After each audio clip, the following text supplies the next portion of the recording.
Escaping the invisible prison, the journey to mental liberation. The most formidable prison isn't made of steel bars or concrete walls. It has no guards, no locks, and no physical boundaries. Yet it holds millions captive every day. This prison is your mind. It traps you in cycles of fear, doubt, regret, and shame, weaving narratives that shrink your world into a suffocating cell of self-imposed limitations. But here's the truth no one tells you. You hold the key to your own freedom. The journey to liberation begins not by breaking out, but by breaking open the walls you've built, the stories you've believed, and the lies you've told yourself. The architecture of the mental prison. Your mind is a master architect. From childhood, it constructs walls brick by brick. I'm not good enough. I don't deserve happiness. Failure is inevitable. These beliefs calcify over time, reinforced by trauma, societal conditioning, and the weight of unmet expectations. Unlike physical prisons, this one feels inescapable because it's camouflaged as reality. You mistake its confines for safety, its limitations for wisdom. Consider the 4 primary wardens of this prison. Fear, the loudest jailer. It paralyzes you with what-ifs and catastrophizing, convincing you that risk is synonymous with ruin.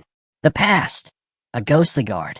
It chains you to old mistakes, heartbreaks, and versions of yourself that no longer exist.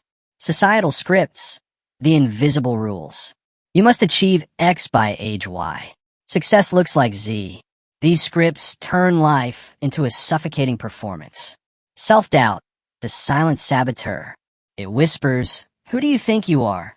until you shrink into a shadow of your potential. These forces collaborate to keep you small, but their power is an illusion, a hallucination of the mind. The illusion of safety. Why do we cling to mental prisons? Because they offer the delusion of control. Familiar suffering feels safer than unfamiliar freedom. Staying trapped in anxiety, self-criticism, or resentment becomes a perverse comfort zone. We'd rather navigate a known hell than venture into an unknown paradise. But this safety is a lie. The mind's prison doesn't protect you. It starves you. It denies you joy, creativity, and connection. It replaces living with surviving. And survival is not life. It's a slow death of the spirit. Keys to liberation. Rewriting the code of your mind. Freedom is not a one-time event. It's a daily rebellion. A series of choices to dismantle the walls, confront the wardens, and reclaim your sovereignty. Here's how to begin. 1. Interrogate your beliefs. Every limiting belief is a sentence you've handed yourself. Start cross-examining them.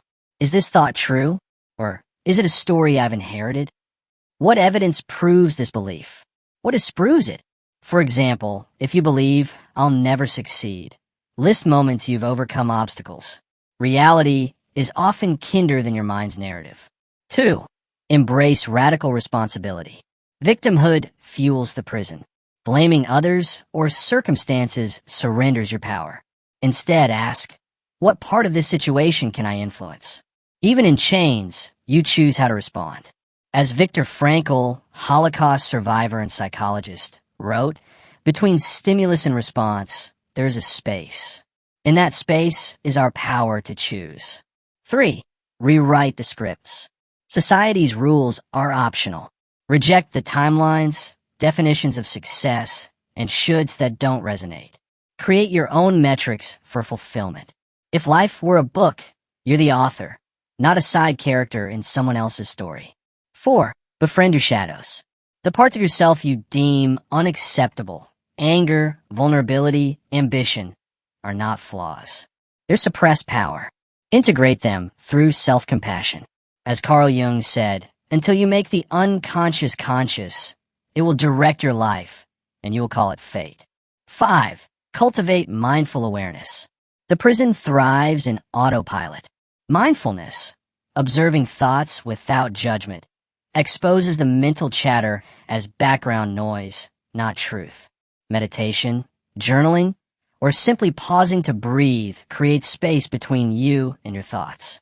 In that space, freedom blooms. 6. Take imperfect action. Fear shrinks in the face of action. Start small. Say no to something that drains you. Say yes to a tiny risk. Each step proves to your mind that the prison's walls were never real, only imagined. The courage to walk out. Mental liberation is not a tidy process. There will be relapses, moments where old patterns grip you like familiar ghosts.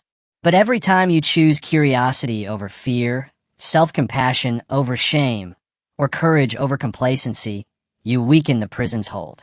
Remember, the mind's walls are made of paper. They collapse the moment you stop believing in them. The free mind, a world of possibility. When you liberate your mind, the world transforms. Colors seem brighter. Relationships deepen. Creativity surges. Why? Because you're no longer viewing life through the bars of your past or fears. You become a conscious creator, not a prisoner of your reality. This is your birthright. You are not meant to live in a cage of thoughts constructed by a younger, wounded version of yourself. You are meant to expand, to explore, to evolve. So today, ask yourself, what mental sentence have I been serving?